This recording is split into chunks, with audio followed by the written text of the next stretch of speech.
Au cœur de la Picardie, au nord du département de l'Aisne, la Thiérache, voisine du Nord et des Ardennes, frontalière de la Belgique, une région de bocage et d'herbage, est surtout réputée pour son fameux maroilles, un fromage de caractère, ses produits laitiers, ses élevages porcins et bovins, mais aussi un gros producteur d'électricité verte, si l'on en croit le nom d'éoliennes implantées sur les longues plaines qui composent aussi le paysage de la Thiérache.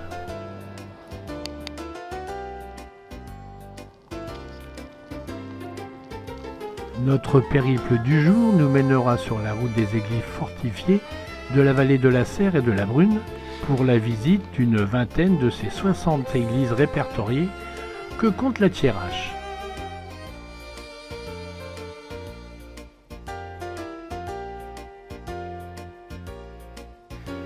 Traversant de nombreux petits villages ruraux au charme campagnard et agricole, une route souvent sinueuse nous mènera jusqu'au village de Burel, première étape de notre circuit de la journée.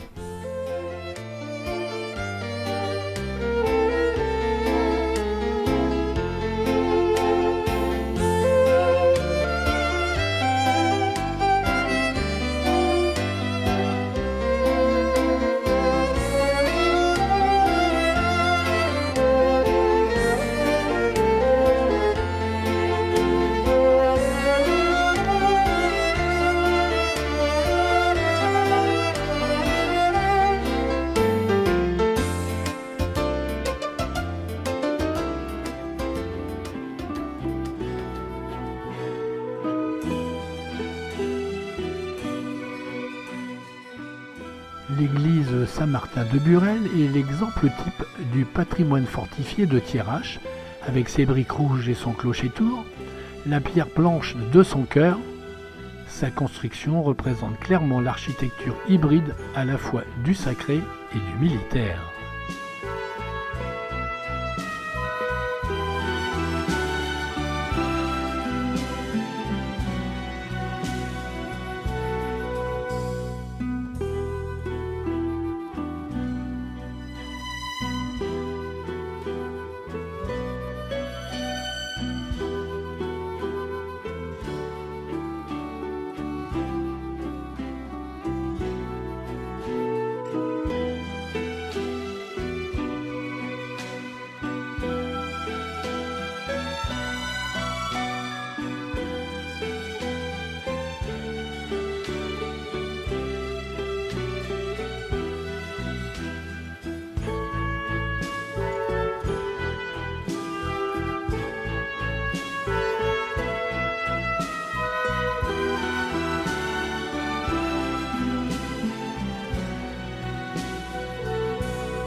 À quelques kilomètres, l'église d'Aris, bâtie au XIIe siècle, fortifiée au XVIe, toujours un clocher massif qui servait de refuge aux habitants en cas d'attaque.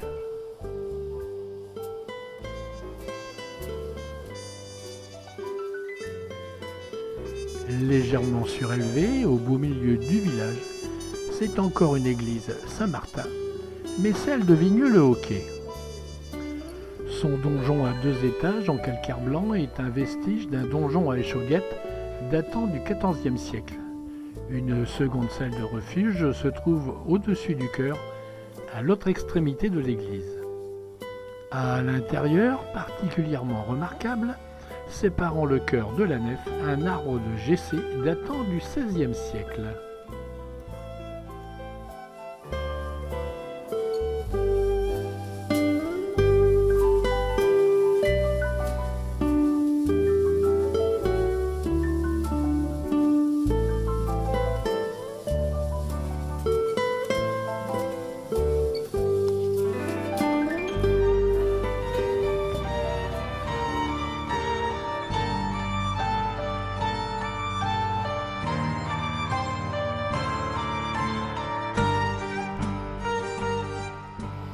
Quelques tours de roue et nous voici à Montcornet, surtout connu pour sa bataille de 1940 où le colonel Charles de Gaulle mena une offensive avec sa compagnie de chars contre l'armée allemande. Cet épisode lui valut une notoriété immédiate.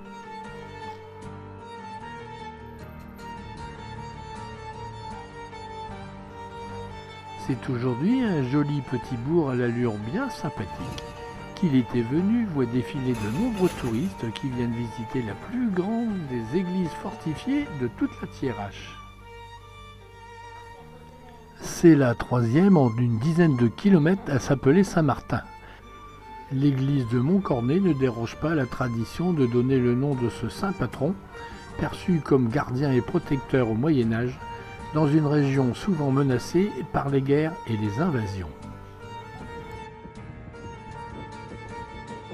Édifiée dans les années 1210-1230, en pierre blanche de style roman en forme de croix grecque, elle ne sera fortifiée qu'au milieu du XVIe siècle, mais en grande partie détruite lors de l'incendie qui ravagea la ville en 1574. Lors de sa reconstruction, elle sera largement fortifiée, meurtrières et chauguettes machicoulis viendront renforcer les défenses du bâtiment. À l'intérieur, on découvre une nef sobre, éclairée par de hautes fenêtres étroites. Le mobilier est modeste. L'atmosphère régnante est dépouillée mais lumineuse, contrastant avec l'aspect massif et austère de l'extérieur.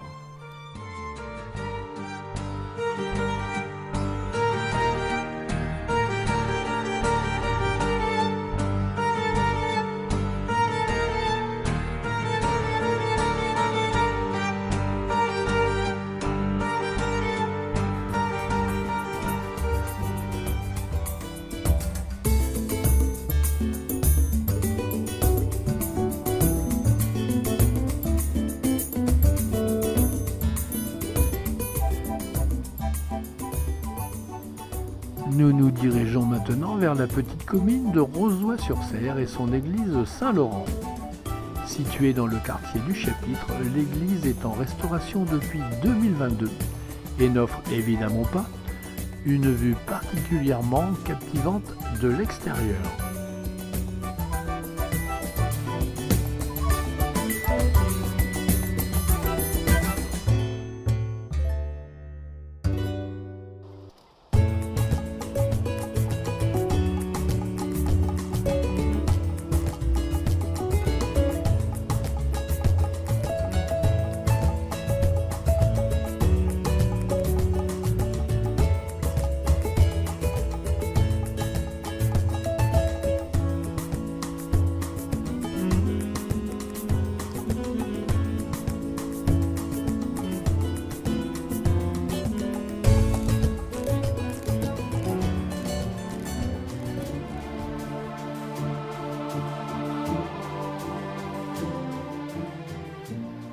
À Rozoy-sur-Cère subsistent quelques bâtiments anciens à pans de bois et torchis qui nous rappellent que nous nous trouvons ici dans une région de la France profonde. Son église en torchis a été réhabilitée d'une drôle de manière avec une sorte de bardage lui enlevant toute authenticité.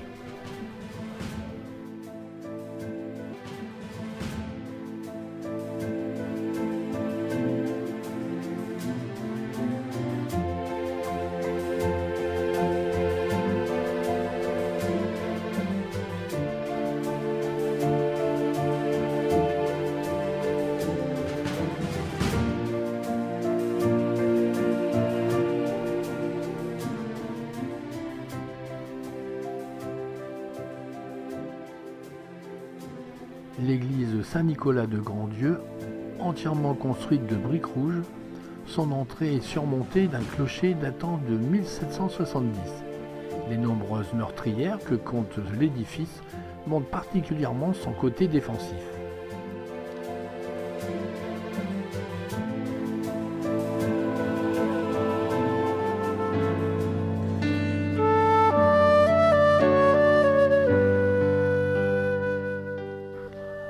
Nous voici à Parfondeval, l'un des plus beaux villages de France, une distinction pas usurpée. Niché au cœur de la Thiérache, il charme avec ses maisons de briques rouges, ses toits d'ardoise et son cadre champêtre. Un vrai village carte postale plein d'authenticité. Parfonval est son église Saint-Médard. Bâtie au XVIe siècle, elle est l'une des plus emblématiques églises fortifiées de Thiérache. Elle se distingue par ses tours d'angle massives, ses meurtrières et ses murs puissants faits de briques.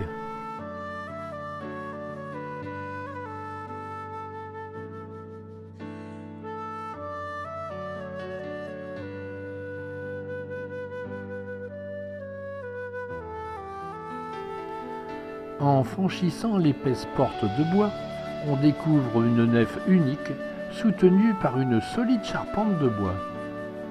Le chœur, légèrement relevé, est orné d'un autel sobre mais élégant, entouré de statues polychromes de tradition populaire.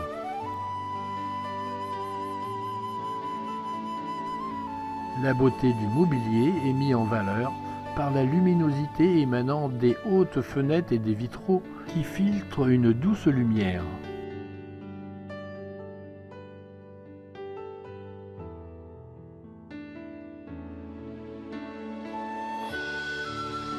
Prenons de la hauteur, un escalier de pierre étroit en colimaçon, aux meurtrières menaçantes, nous conduit à la salle de refuge aménagée en salle multimédia.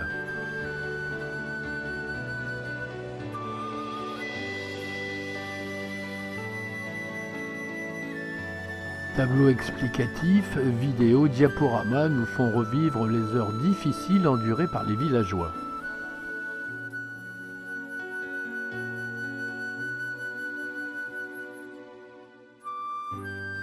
Accrochées à la solide charpente du clocher, les cloches qui probablement devaient sonner le tocsin jadis, mais qui sonnent l'heure aujourd'hui, avec son nouveau mécanisme automatique, l'ancien mécanique, nous étant exposés comme une relique.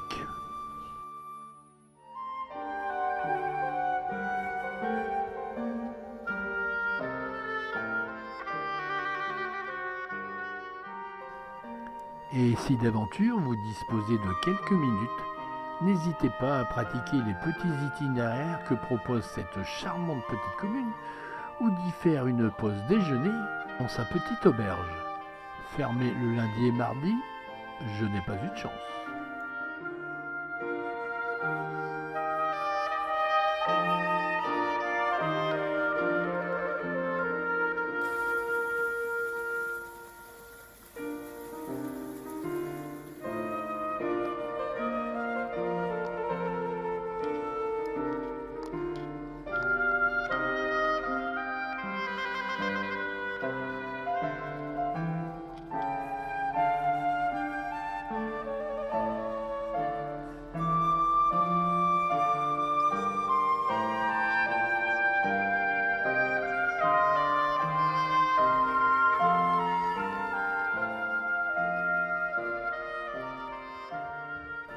Archon. Particularité, pas de donjon. Seules 2 tours de défense en façade. À l'intérieur, une nef simple aux murs blanchis à la chaux qui lui donne toute sa luminosité. Le maître-autel, en bois polychrome, date du XVIIe siècle.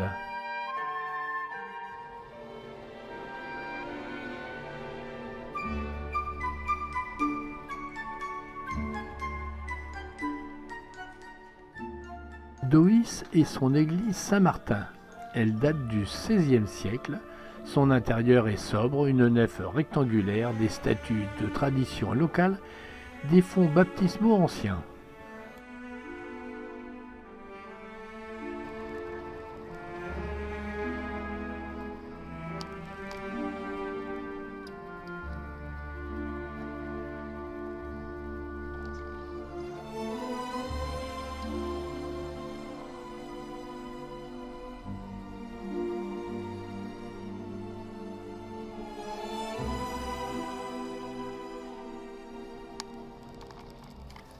Massive de l'extérieur, avec ses murs puissants et son clocher imposant, c'est l'église Saint-Nicolas de Gentes qui date du XVIe siècle. Elle se distingue particulièrement par son décor unique intérieur. Contrairement à la sobriété habituelle des églises de Thierras, Gand possède des fresques et des peintures murales contemporaines réalisées dans les années 60 par Charles Hicks, un peintre hollandais, à la demande du curé de la paroisse. Ces fresques colorées racontent des scènes bibliques dans un style moderne et vivant. Ce contraste entre l'extérieur fortifié, presque militaire, et l'intérieur artistique et lumineux rend l'église Saint-Nicolas incontournable car unique. Côté pratique, prévoir une pièce de 2 € pour déclencher les illuminations intérieures de l'église.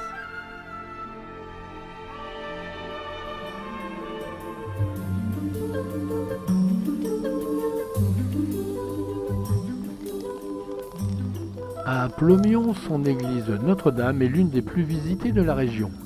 Bien que restaurée récemment, elle représente toujours tous les éléments de fortification. Son donjon, l'un des plus hauts de la Thiérache, est percé de 42 meurtrières, à lui tout seul sur les plus de 60 que compte l'édifice.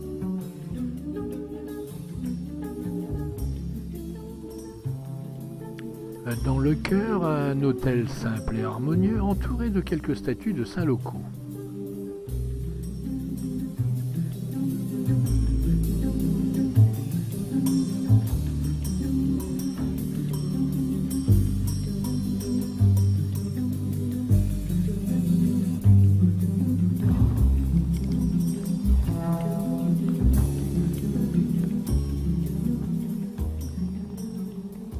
La bouteille, son nom amusant, attire l'attention, mais c'est surtout son patrimoine rural et religieux qui fait son intérêt.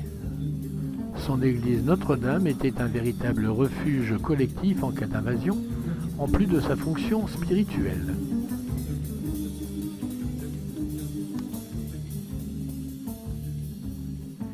Et une église fortifiée de plus à Fontaine-les-Vervins.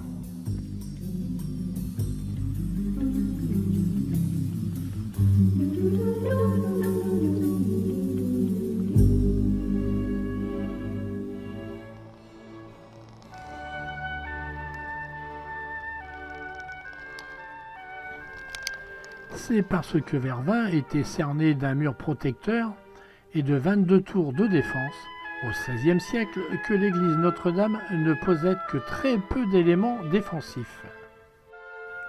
Toutefois, en l'espace de 4 siècles, l'église a subi de nombreuses modifications qui n'ont pas forcément contribué à améliorer l'esthétique de l'édifice.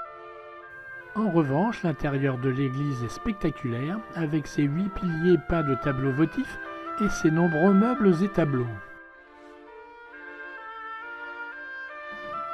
En levant les yeux, on pourra admirer son plafond couvert de voûtes à nervures qui lui donne un aspect d'une beauté remarquable.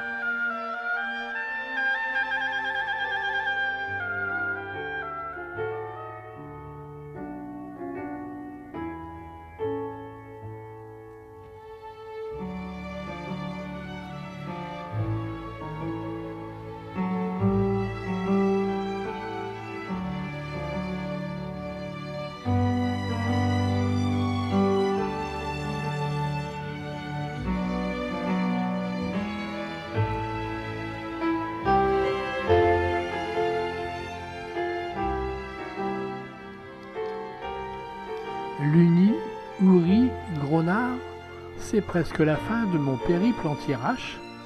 Une dernière étape à Rogny, où au bord de la Brune, la petite rivière qui traverse ce joli petit village, trône majestueusement l'église Saint-Évan qui date de 1643, à la construction massive et imposante, comme son donjon colossal aux murs de briques de plus de 2 mètres d'épaisseur.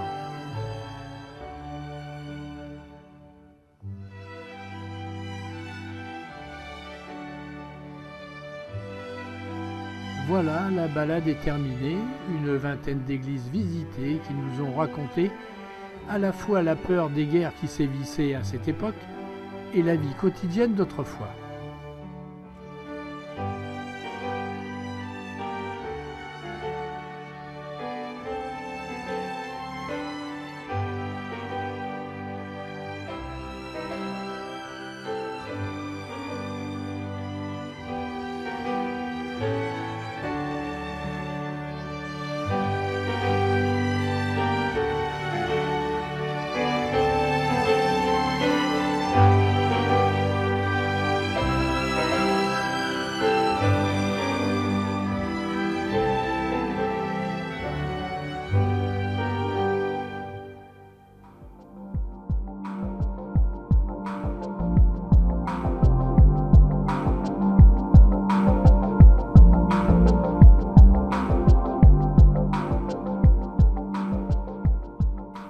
Toujours au cœur de la Thiérache, la petite ville de Guise, où M. Jean-Baptiste Gaudin a su réaliser concrètement une utopie, le phalanstère, imaginé au XIXe siècle par Charles Fourier, qui voyait des communautés de 1600 à 1800 personnes vivant ensemble dans un immense bâtiment où chaque habitant travaillerait selon ses goûts et ses talents au profit commun des richesses produites. Ce sera Jean-Baptiste Gaudin qui le réalisera à partir de 1859 en entreprenant ce type d'univers, le Familistère, autour de son usine de poêle en fonte, très florissante à l'époque où la France se chauffait encore au charbon. Il favorise le logement en construisant le palais social pour son personnel, avec un confort inédit pour l'époque, chauffage central, distribution d'eau, douche, toilettes, éclairage au gaz, mais aussi des avantages sociaux, assurance maladie, retraite ou bien encore économat, crèche, lavoir, piscine.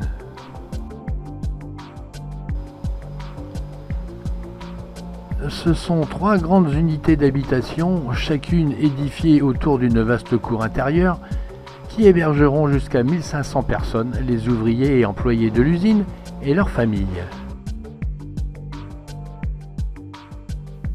Classé aux monuments historiques depuis 1991, le Familistère se visite. On y voit d'abord un petit musée explicatif avec maquettes et photos d'époque, puis la visite se poursuit dans les appartements réaménagés comme à l'époque.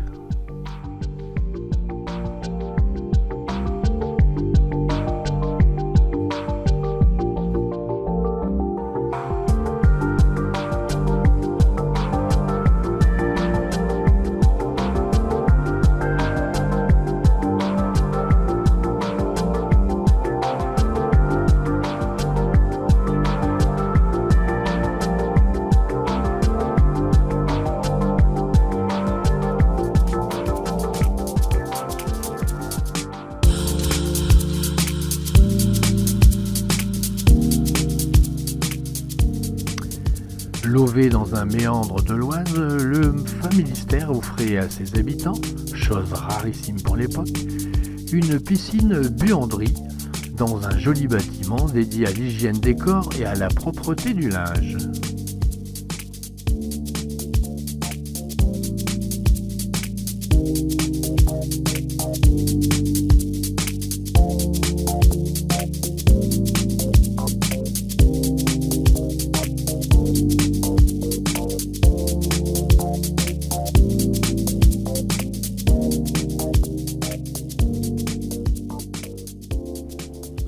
Le Familistère, c'est aussi de grands espaces de verdure pour la détente, le pique-nique, les activités sportives et de plein air.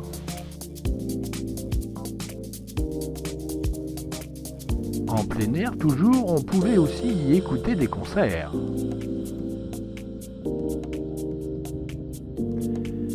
C'est en 1870 qu'un joli petit théâtre à l'italienne fut inauguré, offrant aux habitants spectacles, concerts et conférences.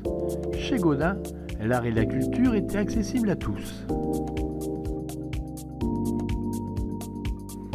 Il aura fallu 25 ans à M. Gaudin et 15 millions de briques rouges pour réaliser ce chantier. Des briques rouges qui rappellent étrangement les donjons des églises fortifiées de Thiérache, construites 3 siècles auparavant.